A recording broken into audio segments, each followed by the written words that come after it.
I go to the Frederick Douglass quote that power concedes nothing without a demand. It never has and it never will. And so when we talk about the presidents in this civil rights struggle, it's also important to understand that they are in complete conversation with a completely mobilized Black community that refuses to take it any longer. So I said at the beginning, there's the civil rights,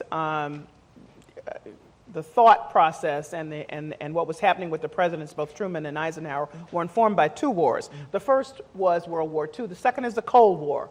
We don't think about that in terms of civil rights. And Carol Anderson, you're here to put this straight, because actually what was happening externally had a great amount of power on shaping where the presidents had to go in terms of thinking about civil rights. So explain that if you would. Yeah, and part of that is I see the Cold War as basically a double-edged sword.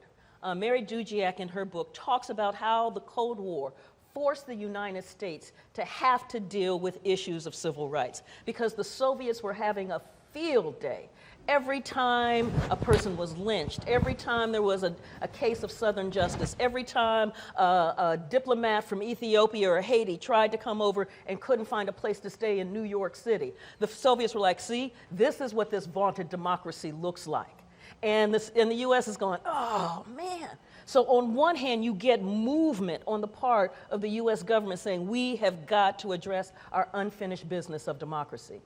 On the other hand, what the Cold War did was it limited the range of the options that were available to, in fact, really create true equality in the United States.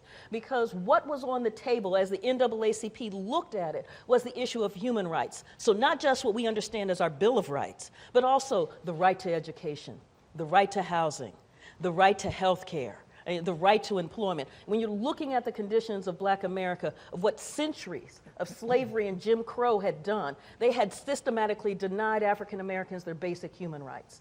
But what the powerful Southern Democrats did was to link their racism with anti-communism and to say that the right to health care is socialist medicine.